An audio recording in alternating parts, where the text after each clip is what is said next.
for the suffering of death, crowned with glory and honor, that he, by the grace of God, might taste death for everyone.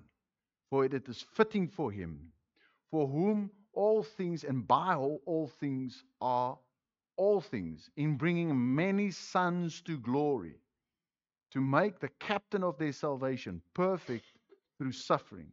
For both he who sanctifies and those who are being sanctified are all of one. For which reason he is not ashamed to call them brethren, saying, I will declare your name to my brethren. In the midst of the assembly, I will sing praise to him.